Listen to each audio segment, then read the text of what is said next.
Hello, this is Big Nate, and I have a bit of dilemma that I would like some help with, and we'll talk about that a little later. But I want to start by giving you some background information.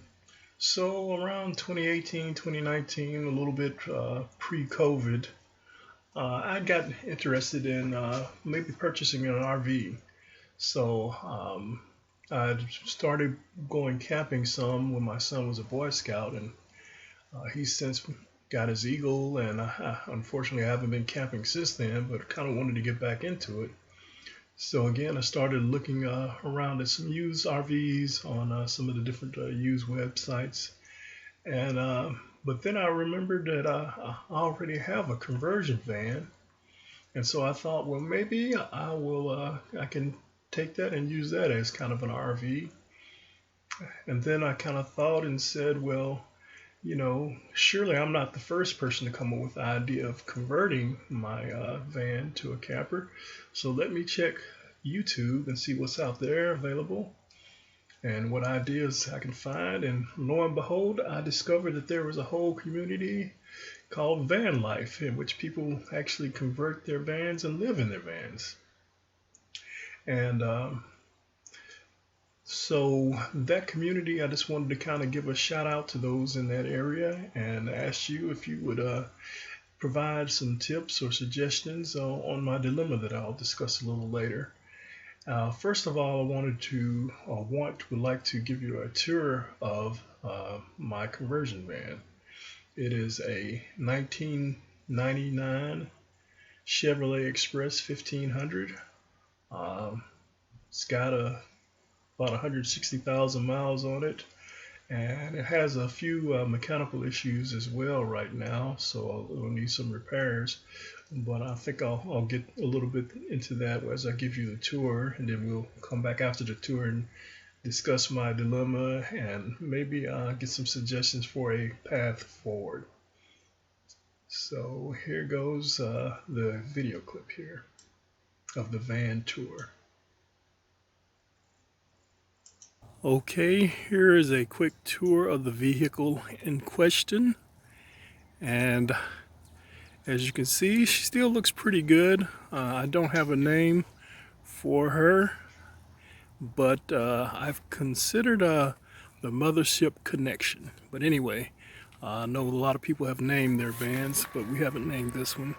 Again, it is a conversion van, have a lot of good history with it, with traveling with the kids, family, across the southeast. So anyway, so she's not running right now, unfortunately, and I'll give you a quick tour and talk about some of the issues that we have. One, you can see, have a little crack there, so it's kind of cosmetic. I think we can do without repairing that. As you can see too, the top it's kind of weathered from just sitting for so long, but I think it'll look pretty good cleaned up. And if you look on the inside, the interior's in pretty decent condition. Could use a good cleaning of the carpet, but in the more recent times of using the vehicle, I actually used it to haul a couple of kayaks and canoes inside. So considering that, it's not in too bad a condition. The TV no longer works, unfortunately. Not sure when that occurred. Again, hadn't used it in a while. Got a few blinds or curtains that need to be repaired. Same way with the back there. But again, it's pretty an overall good condition in the interior. And you can kind of see how old it is. It does have a CD and actually a cassette player. I think they both still work. Control panel buttons there. So anyway, what I'm thinking of doing is just pulling out one of these front seats and putting in more of a kitchen supply area. Don't intend to do actually any cooking inside, but would like to be able to do that possibly over here, removing that chair and then leaving this chair to sit in. And then also it has the sofa bed. I haven't used it in a while, but I assume it still works okay. It folds out. The only one time I did use to sleep on it, I actually put an air mattress on top of it, and it was kind of comfortable. I'm a little right at 6 feet, a little under, and I had to sleep diagonally to kind of stretch out. But anyway, I've seen people say that they can sleep across in vans, so that's not really an option for me. So if I pull out one of these seats, I would probably extend the bed out to where I can fully extend. And so again, just let me know what you think. You see potential? Is it better just to get a trailer and pull a little camper around? I'm not sure. But again, it has to have the barn doors, 2 doors. So not bad. I think this model was before they started putting doors on both sides. So just have interest on one side. Oh, do have a window that came out, and you can see that it kind of fixed that just by putting some plexiglass, piece of plexiglass in and silicone sealing it. So I'm not sure how long that repair will last. Then looking at the back, do have a trailer hitch, and that will come in handy. Not sure if I can get the door open the way this is, but again, plenty space back here behind the bed for storage. So kind of get a shot of what it looks like from way in the back. So anyway, let me know what you think, and we'll kind of go from there.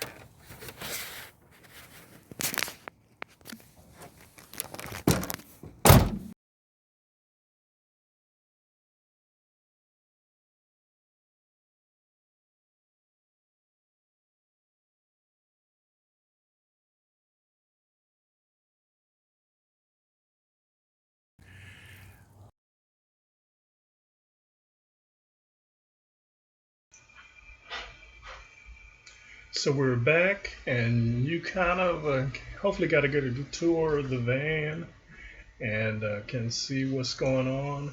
So right now, just to go a little deeper into it, the mechanical issues, it's not starting right now. I think it is a fuel problem, maybe the fuel pump, or possibly the fuel injectors. I've had to replace the fuel injector spider, I guess it's called, on it once before. It does have the 5.7 liter engine,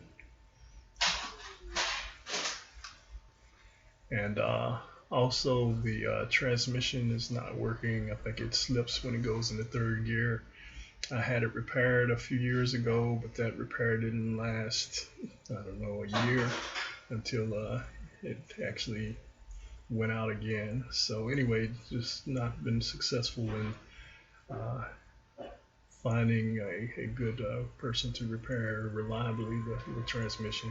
So I'm a little leery about having it rebuilt again and the reliability. But anyway,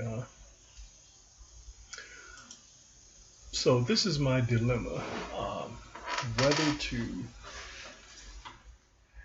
put the money into the van to get the mechanically repairs done first, the getting it started. Again, if it's fuel pump, fuel injectors, I'm thinking maybe about $500 for that, and then the transmission rebuild.